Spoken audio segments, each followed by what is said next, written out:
അമ്പഴം അഥവാ മാമ്പുള്ളി കേരളത്തിൽ വളരെ സുലഭമായിരുന്ന ഒരു ഇടത്തരം വൃക്ഷമാണ് അമ്പഴം. ഇപ്പോൾ അവയുടെ ഹൈബ്രിഡ് ഇനങ്ങൾ വളരെ സുലഭമാണ്. അത്തം നാളിൽ ജനിച്ചവരുടെ ജന്മനക്ഷത്ര വൃക്ഷമാണ് അമ്പഴം. അനാർക്കാർഡിയേസി കുടുംബത്തിലെ സ്പോണ്ടിയാസ് ജനുസിൽ പിന്നാറ്റ ഇനമാണ് അമ്പഴം. ഇതിൻ്റെ ശാസ്ത്രീയ നാമം സ്പോണ്ടിയാസ് പിന്നേറ്റ എന്നതാണ്. സ്പോണ്ടിയാസ് മോബിൻ എന്ന ഇനവുമുണ്ട്. സംസ്കൃതത്തിൽ അംബരീക്ഷ, അദ്ഭുഗഭോഗ്യ, അമ്രാതകം എന്നൊക്കെയാണ് ഇതിനറിയപ്പെടുന്നത്. ഇംഗ്ലീഷ് ഭാഷയിൽ ഇതിനെ ഹോങ്പ്ലം, ഇന്ത്യൻ ഹോങ്പ്ലം എന്നീ പേരുകളിലാണ് അറിയപ്പെടുക. പ്ലം എന്ന പേര് കേൾക്കുമ്പോൾ നമ്മുടെ മനസ്സിലേക്ക് ഓടിയെത്തുന്നത് വിദേശ പഴങ്ങളാണ്. എന്നാൽ ഹോങ്പ്ലം എന്ന പേരിൽ അറിയപ്പെടുന്നത് നാട്ടിൻപുറങ്ങളിൽ സുപരിചിതമായ അമ്പഴമാണ്. അമ്പഴത്തിൻ്റെ ഇളം പച്ചക്കായ്കൾ കണ്ടാൽ കണ്ണിമാങ്ങയാണെന്ന് തോന്നിപ്പോകും. അതിനാൽ ജംഗ്ലി ആം അഥവാ കാട്ടുമാങ്ങ, ഇന്ത്യൻ മോബിൻ എന്നീ പേരുകളിലും ഇത് അറിയപ്പെടുന്നുണ്ട്. കാണപ്പെടുന്ന സ്ഥലങ്ങളെ നോക്കാം. കേരളത്തിലെ അർദ്ധനിത്യഹരിത വനങ്ങളിലും ആർദ്ര ഇലപൊഴിയും വനങ്ങളിലും സമതലങ്ങളിലും വളരുന്ന പൂവിടുന്ന ഇടത്തരം മരമാണ് അമ്പഴം. വരൾച്ചയെ അതിജീവിക്കുവാൻ കഴിവുള്ള അമ്പഴം പർവ്വതപ്രദേശങ്ങളിലും കാടുകളിലും സമൃദ്ധമായി വളരുന്നു. ഇന്ത്യ, ശ്രീലങ്ക, ബംഗ്ലാദേശ്, ചൈന, തെക്കുകിഴക്കൻ ഏഷ്യൻ രാജ്യങ്ങൾ എന്നിവിടങ്ങളിലെല്ലാം ഇത് കണ്ടുവരുന്നുണ്ട്. ഈ സസ്യത്തെ വീട്ടുപറമ്പുകളിൽ നട്ടുപിടിപ്പിക്കാറുണ്ട്. പുരയിടത്തിൻ്റെ അതിർത്തികളിൽ ആരും നട്ടു നനയ്ക്കാതെ വളർന്നിരുന്ന അമ്പഴത്തെ പാഴ്മരമായാണ് പണ്ട് കണ്ടുകൊണ്ടിരുന്നത്. അവഗണിച്ചു കളഞ്ഞ ഈ അമ്പഴത്തിന് പ്രമാണികതകൾ ഏറെയാണ്. കേരളത്തിലെ മണ്ണും കാലാവസ്ഥയും അമ്പഴത്തിൻ്റെ വളർച്ചയ്ക്ക് ഏറെ അനുയോജ്യമാണ്. അതുകൊണ്ട് തന്നെ പഴയ തറവാടുകളുടെ പിന്നാമ്പുറങ്ങളിൽ ഈ വൃക്ഷം സ്ഥാനമുറപ്പിച്ചിരുന്നു.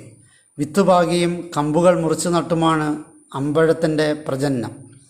രൂപവരണം നോക്കാം. 25 മീറ്ററോളം ഉയരത്തിൽ വളരുന്ന ചെറുവൃക്ഷമാണ് അമ്പഴം. വേപ്പിൻ്റെയും കൊന്നയുടെയും അമ്പഴത്തിൻ്റെയും ഇലകളുടെ ക്രമീകരണം ഒരേപോലെയാണ്. ഇവിടെ മത്സ്യാകൃതിയിലുള്ള ഇലകൾക്ക് ശരാശരി 18 സെൻറ്റിമീറ്റർ നീളവും 8 സെൻറ്റിമീറ്റർ വീതിയും ഉണ്ടാകും. പഴുത്ത ഇലകൾക്ക് ആകർഷകമായ മഞ്ഞ നിറമാണ്. പൂവിന് വെള്ള നിറമാണ്. ഫലത്തിന് അണ്ഡാകൃതിയും പച്ച നിറവും പഴുത്തു കഴിഞ്ഞാൽ മഞ്ഞ നിറത്തിലും കാണപ്പെടുന്നു. ഫലത്തിനുള്ളിൽ ഒരു കുരു മാത്രമേ ഉണ്ടാവുകയുള്ളൂ. നവംബർ, ഡിസംബർ മാസങ്ങളിൽ ഇല കൊഴിക്കുന്ന അമ്പഴം ഫെബ്രുവരി, മാർച്ച് മാസങ്ങളിൽ പൂവിടുന്നു. ജൂൺ മാസത്തോടെ കായ്കൾ വിളയുന്നു. പച്ച നിറത്തിലുള്ള കായ്കൾ പഴുക്കുമ്പോൾ മഞ്ഞ നിറമാകുന്നു. മധുരവും ചെറു പുളിരസവും കലർന്ന ഇവയുടെ കായ്കൾക്ക് പഴുക്കുമ്പോൾ പ്രത്യേക സുഗന്ധം ഉണ്ടാകുന്നു. ഇനങ്ങളെ നോക്കാം. അമ്പഴത്തിൻ്റെ 10ലേറെ ഉപവർഗ്ഗങ്ങൾ കാണുന്നുവെങ്കിലും കേരളത്തിൽ പൊതുവെ കാണുന്നത് സ്പോണ്ടിയാസ് പിനേറ്റ എന്ന തരമാണ്. രേഖപ്പെടുത്തിയിട്ടുള്ള 17 ഉപവർഗ്ഗങ്ങളിൽ 10 എണ്ണങ്ങളുടെയും സ്വദേശം ഏഷ്യയാണ്. 7 തരം അമ്പഴമുണ്ട് എന്ന് പറയുന്നു. എങ്കിലും കാട്ടമ്പഴം, നാട്ടമ്പഴം എന്ന 2 തരമാണ് പൊതുവെ നമ്മുടെ നാട്ടിൽ കാണപ്പെടുന്നത്. കാട്ടമ്പഴത്തിന് കയ്പുള്ളതുകൊണ്ട് സാധാരണ ഉപയോഗിക്കാറില്ല. വനവാസി വിഭാഗങ്ങൾ ചിലർ ഉപയോഗിക്കാറുണ്ട്. ഇപ്പോൾ നാട്ടിൽ അമ്പഴത്തിൻ്റെ പുളിയുള്ള കായ്കളും മധുരമുള്ള കായ്കളും നൽകുന്ന 2 തരങ്ങൾ ഹൈബ്രിഡായിട്ട് ഇറക്കിയിട്ടുണ്ട്. ഉയരം കുറഞ്ഞ ഹൈബ്രിഡ് ഇനങ്ങൾ നഴ്സറികളിൽ വളരെ സുലഭമാണ്. നൊസ്റ്റാൾജിയുമായിട്ട് ബന്ധപ്പെട്ട കാര്യങ്ങളെ നോക്കാം. പണ്ടുകാലത്ത് പറമ്പിലെ വലിയ മരങ്ങളിൽ കുലകുലയായി കായ്ച്ചു കിടക്കുന്ന അമ്പഴങ്ങ എറിഞ്ഞു വീഴ്ത്തുന്ന കുട്ടികൾ ഗ്രാമങ്ങളിലെ സ്ഥിരം കാഴ്ചയായിരുന്നു. നാട്ടുമാങ്ങ പോലെ കുട്ടികൾക്കും മുതിർന്നവർക്കും ഏറെ പ്രിയതരമായിരുന്നു നാടൻ അമ്പഴങ്ങി. അത് മുളകും കൂട്ടി കഴിക്കാൻ കുട്ടികൾക്ക് വളരെ ഹരമായിരുന്നു. കാലം മാറിയപ്പോൾ പഴയ അമ്പഴമരത്തിൽ കല്ലെറിയാൻ കുട്ടികളില്ലാതെയായി. അമ്പഴങ്ങയുടെ സ്വാദും ഗുണവും തിരിച്ചറിയുന്ന മുതിർന്നവരും ഇപ്പോൾ ചുരുക്കമായി. ഉപയോഗങ്ങൾ നോക്കാം. അമ്പഴത്തിൻ്റെ ഫലമാണ് അമ്പഴങ്ങ. നല്ല പുളിരസമുള്ള അമ്പഴങ്ങയുടെ കാമ്പ് കൊണ്ട് ചമ്മന്തികളും കറികളും അച്ചാറുകളും ഉണ്ടാക്കാം. വിവിധ കറികളിൽ പുളിക്കായും പച്ചമാങ്ങയ്ക്ക് പകരമായും ഉപയോഗിച്ചു വരുന്നു. വീട്ടുവളപ്പിലെ അമ്പഴത്തിൻ്റെ ഇളം കായ്കൾ കൊണ്ടുണ്ടാക്കുന്ന അച്ചാർ പഴമക്കാർക്ക് എന്നും നാവിൽ വെള്ളമൂറുന്ന വിഭവം തന്നെയാണ്. ശാസ്ത്രീയ പഠനങ്ങളിൽ 15% ഉപ്പ് ചേർത്ത് അമ്പഴ അച്ചാറുകൾ 5 മാസം വരെ കേടുകൂടാതെ സൂക്ഷിക്കാമെന്ന് കണ്ടെത്തിയിട്ടുണ്ട്. ചില മാർക്കറ്റുകളിൽ അമ്പഴങ്ങ വിൽപ്പനയ്ക്ക് വച്ചിരിക്കുന്നത് കാണാം. അമ്പഴക്കായ്കൾക്കുള്ളിലെ വിത്ത് ഇളം പ്രായത്തിൽ മൃദുവായിരിക്കും. മൂപ്പെത്തുന്തോറും കട്ടി കൂടി നാരുകൾ ആവരണം ചെയ്യപ്പെട്ടതായിത്തീരുന്നു. പഴുത്ത കായ്കൾക്ക് പ്രത്യേക മണവും രുചിയും ഉണ്ടാകും.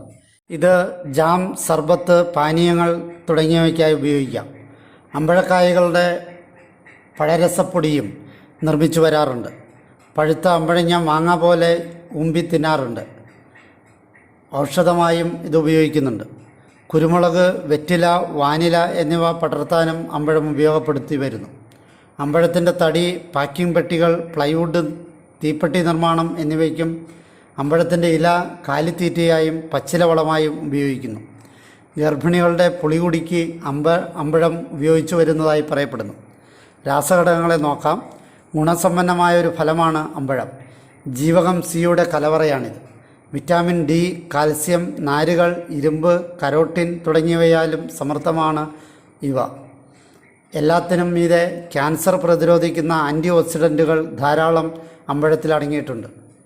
സ്പോണ്ടിയോൾ എന്ന ബയോ ആക്റ്റീവ് പദാർത്ഥത്താലും ഫിനോളുകളാലും ഫ്ലവനോയിഡുകളാലും സമൃദ്ധമാണ് അമ്പഴത്തിൻ്റെ കായ്കൾ. അതിനാൽ നിരോക്സീകരണ ശേഷി കൂടുതലാണ്. ഔഷധ ഗുണങ്ങളെ നോക്കാം. അമ്പഴത്തിൻ്റെ എല്ലാ ഭാഗങ്ങൾക്കും ഔഷധ മൂല്യമുണ്ട്. കായ്കൾ, ഇല, തൊലി എന്നിവയ്ക്ക് പുരാതന ഗ്രഹവൈദ്യമുറകളിൽ ശ്രദ്ധേയമായ സ്ഥാനമുണ്ടായിരുന്നു. കർണരോഗങ്ങൾ, വിഷചികിത്സ, ഗൊണോറിയ, ഗ്രഹണി തുടങ്ങിയവയിൽ അമ്പഴത്തെ പ്രയോജനപ്പെടുത്താറുണ്ട്. അമ്പഴത്തിൻ്റെ പഴച്ചാർ പ്രമേഹം, വയറുകടി എന്നിവയ്ക്ക് ഉപയോഗിക്കുന്നു. ചുമ, പനി, ചൊറിച്ചിൽ, കൃമിശല്യം, ഉയർന്ന രക്തസമ്മർദ്ദം, വിളർച്ച, ദഹനക്കേട് എന്നിവയ്ക്കും അമ്പഴച്ചാർ പരമ്പരാഗതമായി ഉപയോഗിച്ചു വരുന്നു. രോഗപ്രതിരോധത്തിന് ഇത് ഉത്തമമാണ്. ഔഷധ പ്രാധാന്യമുള്ളതിനാൽ വിദേശ രാജ്യങ്ങളിൽ ഫാർമസ്യൂട്ടിക്കൽസ്, ഹെൽത്ത് ഫുഡ് വ്യവസായങ്ങളിൽ അമ്പഴം പ്രാധാന്യം നേടിക്കൊണ്ടിരിക്കുകയാണ്. ഔഷധ പ്രയോഗങ്ങളെ നോക്കാം. മുടി വളരുന്നതിനും മാനസിക സമ്മർദ്ദം കുറയ്ക്കുന്നതിനും ഉണക്കിപ്പൊടിച്ച അമ്പഴക്കായ്കൾ കഴിക്കുന്നത് നല്ലതാണ്. 2. അമ്പഴക്കായ്കൾ ഉണക്കിപ്പൊടിച്ച് മൈലാഞ്ചി ചേർത്ത് തേക്കുന്നത് മുടി കറുപ്പിക്കുന്നതിന് ഫലം ചെയ്യും. 3. ചിക്കൻ പോക്സ്, മീസിൽസ് എന്നിവ കൊണ്ടുണ്ടാക്കുന്ന ചൊറിച്ചിൽ മാറ്റുന്നതിന് അമ്പഴങ്ങ ഇട്ട് തിളപ്പിച്ച വെള്ളമോ അമ്പഴ പഴച്ചാറ് ചേർത്ത വെള്ളമോ ഉപയോഗിച്ച് കുളിക്കുന്നത് നല്ലതാണ്. 4. ഒരു രാത്രി അമ്പഴങ്ങ ഇട്ട് വെച്ച വെള്ളം 1 ഗ്ലാസ്സിന് 1 ടീസ്പൂൺ തേൻ ചേർത്ത് രാവിലെ കഴിക്കുന്നത് ദുർമേധസ് കുറയ്ക്കാൻ സഹായിക്കും. 5. ആർത്തവകാല ബുദ്ധിമുട്ടുകൾ കുറയ്ക്കുന്നതിന് അമ്പഴങ്ങ തിളപ്പിച്ചെടുത്ത പഴച്ചാർ തേൻ ചേർത്ത് കഴിക്കുന്നത് നല്ലതാണ്. 6. അമ്പഴങ്ങ അരച്ചെടുത്ത പഴക്കാമ്പിൽ മഞ്ഞളും എണ്ണയും ചേർത്ത് ദേഹത്ത് പുരട്ടുന്നത് ചർമ്മ സൗന്ദര്യത്തിന് ഗുണം ചെയ്യും. 7. അമ്പഴച്ചാർ മുറിവുകളിൽ അണുനാശിനിയായും രക്തസ്രാവം കുറയ്ക്കുന്നതിനും സഹായിക്കും. 8. അമ്പഴത്തിൻ്റെ ഇലകളുടെയും കായ്കളുടെയും ചാറ് ചെവി വേദനയ്ക്ക് ഉത്തമമാണ്. 9. അമ്പഴത്തിൻ്റെ തൊലി വയറുവേദന, വാതം, സന്ധിവീക്കം, വയറുകടി തുടങ്ങിയവയ്ക്ക് ഉപയോഗിക്കാറുണ്ട്. 10. അമ്പഴത്തിൻ്റെ ഇലകളുടെയും കായ്കളുടെയും നീരിന് സൂക്ഷ്മാണുക്കളെയും ബാക്ടീരിയകളെയും പ്രതിരോധിക്കാൻ ശേഷിയുണ്ട്. 11. കരളിൻ്റെ ആരോഗ്യം മെച്ചപ്പെടുത്താനും അമ്പഴത്തിന് സാധിക്കുമെന്ന് പഠനങ്ങൾ തെളിയിക്കുന്നു. 12. വായ്പുണ്ണിന് അമ്പഴച്ചാർ ചേർത്ത വെള്ളം വായിൽ കൊള്ളുന്നത് നല്ലതാണ്. 13. അമ്പഴത്തിൻ്റെ ഇല ഇട്ട് വെന്ത വെള്ളം കൊണ്ട് കുളിക്കുന്നത് ശരീരവേദനയ്ക്ക് നല്ലതാണ്. 14. ശരീരത്തിലുണ്ടാകുന്ന നീരിന് അമ്പഴത്തിൻ്റെ ഇലയോ തൊലിയോ അരച്ചിടുന്നത് നല്ലതാണെന്ന് പറയപ്പെടുന്നു. 15. അമ്പഴത്തിൻ്റെ ഇലയോ തൊലിയോ കഷായം വെച്ച് കഴിച്ചാൽ വയറുകടി, അതിസാരം മുതലായ ഉദരരോഗങ്ങളും മുട്ടുവേദന, നടുവേദന മുതലായ വാതരോഗങ്ങളും ശമിക്കുന്നതാണ്. 16.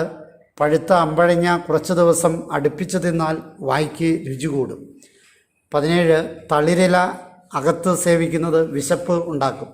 18. പഴുത്ത അമ്പഴങ്ങ കുറച്ച് ദിവസം അടുപ്പിച്ച് തിന്നാൽ ശുക്ലം കൂടും. 19. അർശസിന് ഇതിൻ്റെ തൊലി കഷായം വെച്ച് അതിൻ്റെ ആവി കൊള്ളുന്നത് നല്ലതാണ്. 20. അമ്പഴത്തിൻ്റെ വേര് അരച്ച് അടിവയറ്റിലും യോനിഭാഗത്തും പുരട്ടുന്നത് പ്രസവം സുഗമമാക്കും. 21. മസ്കുലർ സിസോസ്ട്രിഫിക്കും മറ്റ് പേശീക്ഷയങ്ങൾക്കും അമ്പഴത്തൊലിയുടെ കഷായം അകത്തും പുറത്തും ഉപയോഗിക്കുന്നത് നല്ലതാണ്. 22. ഫൈബ്രോയിഡ്, മുഴ മുതലായ ഗർഭാശയ രോഗങ്ങൾക്ക് അമ്പഴത്തൊലിയുടെ സ്വരസം പൊക്കിളിൽ നിർത്തുകയും തേൻ ചേർത്ത് അകത്ത് സേവിക്കുകയും ചെയ്യുന്നത് നല്ലതാണ്. 23 അമ്പഴത്തിൻ്റെ ഇല ഉണക്കിപ്പൊടിച്ച ചൂർണം തേൻ ചേർത്ത് സേവിച്ചാൽ അതിസാരം ശമിക്കുന്നതാണ്. 24 അമ്പഴത്തൊലിയും നാൽപ്പാമരത്തൊലിയും കഷായം വെച്ച് അവ തന്നെ കൽക്കമായി കാച്ചിയ എണ്ണ പുരട്ടിയാൽ യോനിഭാഗത്തെ മുറിവുകളും അണുബാധയും ശമിപ്പിക്കുന്നതാണ്. 25 അമ്പഴത്തിൻ്റെ കറ വാളൻപുള്ളിയുടെ കുരു ചേർത്ത് അരച്ച് സേവിച്ചാൽ സെർവിക്കൽ ക്യാൻസർ ശമിക്കും. 26 പഴച്ചാറ് ചേർത്ത് കഴിക്കുന്നത് തേൻ ചേർത്ത് കഴിക്കുന്നത് മലബന്ധം കുറയ്ക്കുന്നതിന് സഹായിക്കും. കൗതുക വാർത്ത നോക്കാം. സ്പോണ്ടിയാസ് മോബിൻ എന്ന തരം അമ്പഴത്തിൻ്റെ തായ് ഭാഷയിലെ പേരായ മാക്കോക്കിൽ നിന്നാണ് തായ്ലൻഡിൻ്റെ തലസ്ഥാനമായ ബാങ്കോക്ക് എന്ന നഗരത്തിൻ്റെ പേര് ഉണ്ടായത്. പാർശ്വഫലം നോക്കാം. അമ്പഴം കഫരോഗികൾ കഴിക്കരുത്, കാരണം കഫം കൂടാനുള്ള സാധ്യത കൂടുതലാണ്. ഇതിൽ പറഞ്ഞ ഔഷധ പ്രയോഗങ്ങൾ വിദഗ്ധനായ വൈദ്യൻ്റെ മേൽനോട്ടത്തിൽ വേണം നടത്താൻ എന്ന കാര്യം ഓർമ്മിപ്പിക്കുന്നു. ഔഷധ പ്രയോഗങ്ങൾ പറഞ്ഞത് അറിവിലേക്ക് വേണ്ടി മാത്രമാണ്.